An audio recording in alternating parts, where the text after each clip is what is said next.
What's going on, y'all? Thanks for checking in with Callie. Please like, subscribe if you haven't. So we know this weekend is going to be a showdown between the Clippers and the Mavs, possibly the best first round matchup within the playoffs. Definitely could be an epic playoff series, especially if both teams actually come out and play the way they're supposed to, which we definitely know that's going to happen. Only thing I'm suggesting is there is a way for the Clippers to actually sweep the Mavs or maybe even a gentleman's sweep in the situation, because the Clippers have a good enough team to do it. It's just whether a matter they come out with the right game plan. And the game plan I think they should come out with, for one, Ty Lue definitely should implement his big man system a little bit more and a little bit better than what he's done in previous games.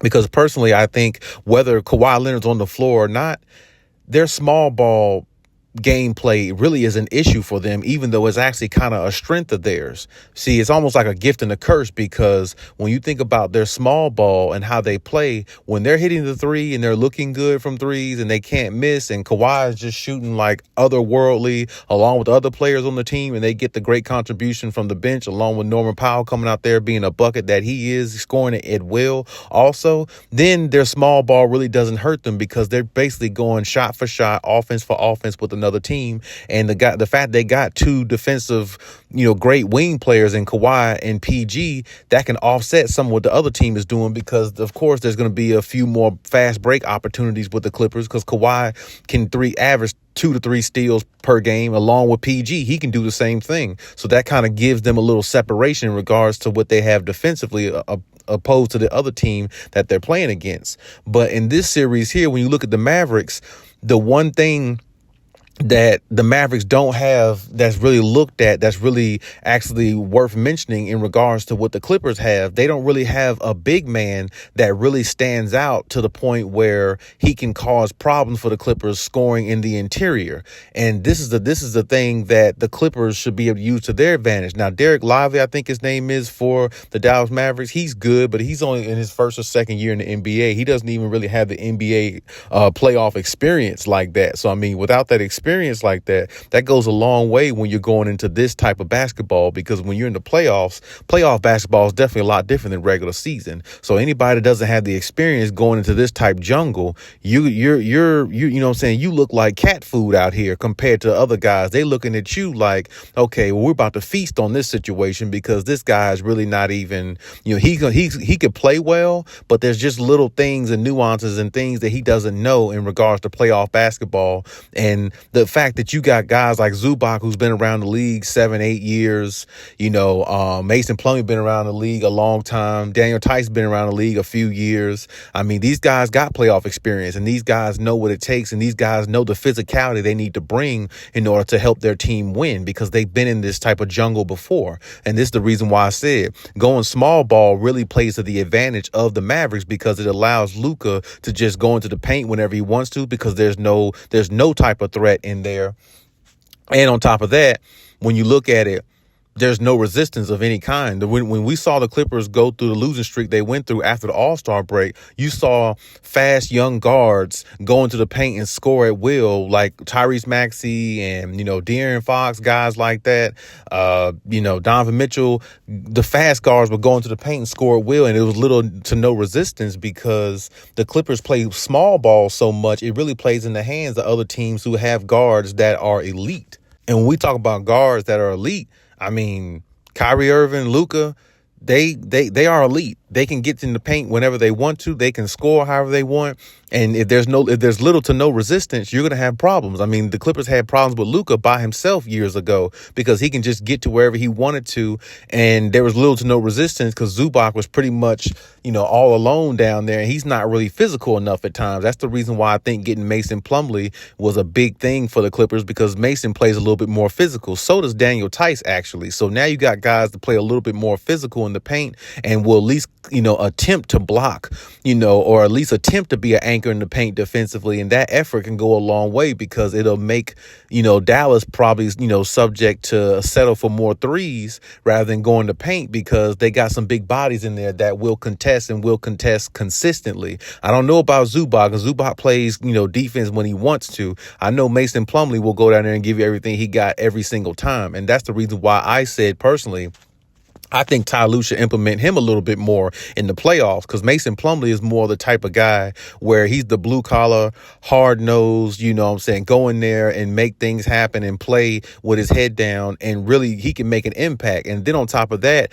Mason Plumlee's passing ability as a big man is very underrated also. So passing the ball into him in the paint, he can do exactly what Zubac does. He can get in the paint, back down, maybe throw up a hook shot and get a few points himself. But he's also a better passer from out of the paint. He's also a better passer. I've seen Mason Plumlee actually bring the ball up court like a point guard and make a dime backdoor pass to a guard. I mean, I've seen him do things like that in his career. So he's one of those type guys who has a little bit of a different type trait, a rare trait to him that Zubac doesn't. And like I said, he's a little bit more physical. He'll bang in the paint with some guys, and that's the type of guy you need. A guy who will like bang in the paint, who's not scared, and a guy who likes to get physical, a guy who's a little bit chippy, play with an edge or a chip on his shoulder. He's definitely that type of guy. And when you have that type of guy on your roster, he needs to be playing in this type of atmosphere, my personal opinion. And then you can add Daniel Tyson there too, because he's a better shooter than Plumlee and Zubac, because he can shoot threes, so he can stretch the floor. So, and then he plays with a little bit of hustle and tussle as well. So, like I said, the Clippers utilize their big men in this situation because Dallas big men is really not on the level, or should I say, of what the Clippers big men is, or you don't even probably know who Dallas big men are. I mean, like I said, Derek Lively's good, but he doesn't have no playoff experience. If he does, I mean, it's only 1 year. I don't even think he has that. So, I mean, the non-playoff experience going against big men who do, there's just always those little things that go a long way. And that's something that can go a long way for a team when you got players on your team who has experience, especially when it comes to the NBA playoffs. It goes a long way. It always does. So I think the small ball, of course, Ty Lue is going to use it because that's one of their strengths. But I mean, I think he should alternate that and switch it up a little bit and go big some, because like I said, it's going to throw the Mavericks off defensively, and they're going to have to try to make adjustments defensively. And I don't think they have the clientele to do that. And that's what I'm saying. And like I said, any resistance in the paint,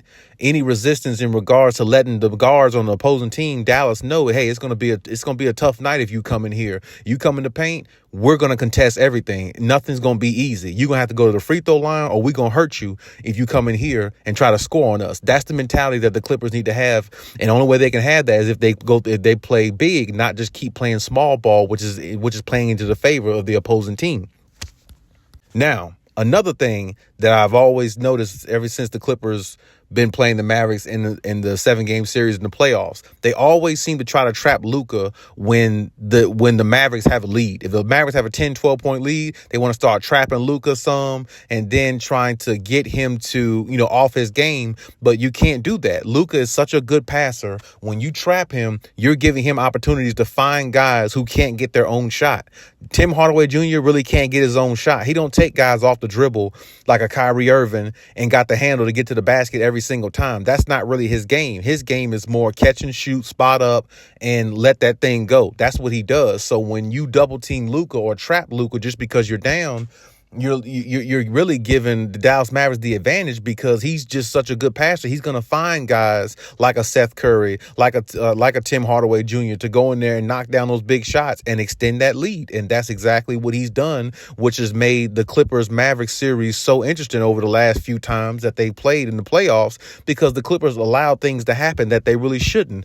This team here, you have to really play man defense, just straight up defense, because if Luka dropped 50 and you can neutralize damn near everybody else, you're still going to beat them. If Kyrie dropped 50 and you neutralize everybody else, you're still going to probably beat them because you have the offense all the way around. You've got scorers in almost every area you could think of.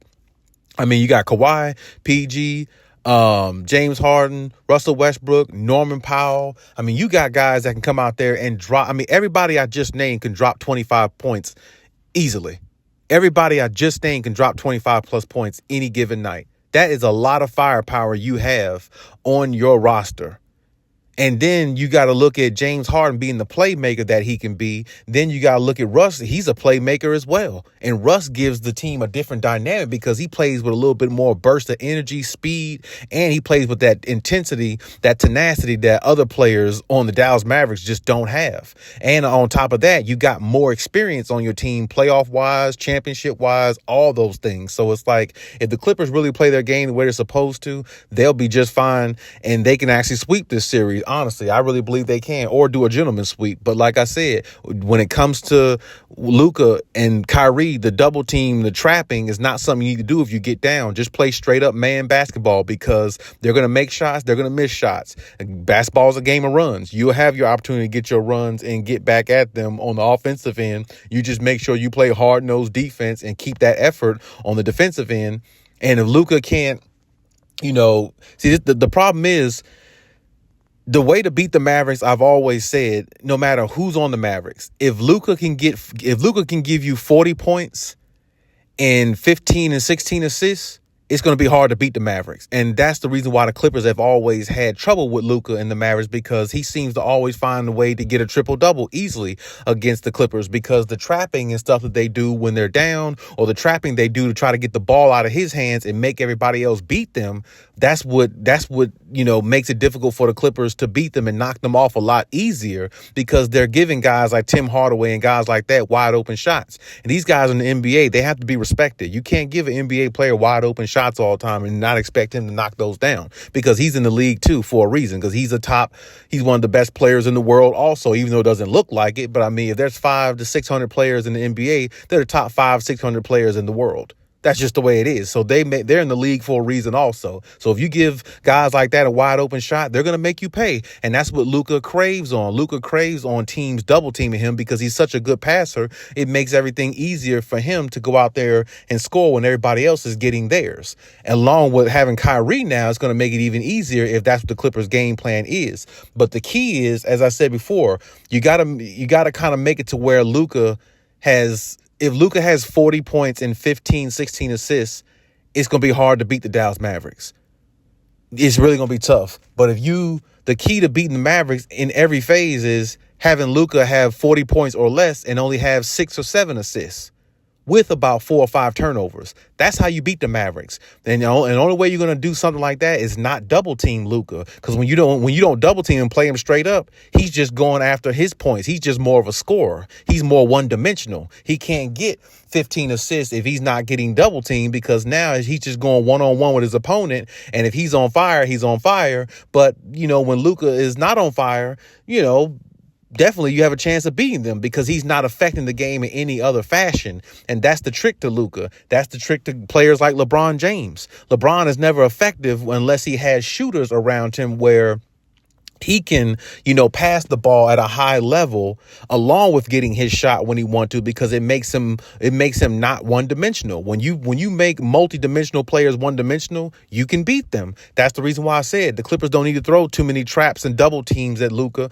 Play him straight up. If he does what he does, he does what he does. That's fine. You got players that can do the same thing and match what he does offensively as well. So it's like, it's no need to panic and do things like that, because like I said, if he gets 40 and 15, you're not going to beat the Mavericks.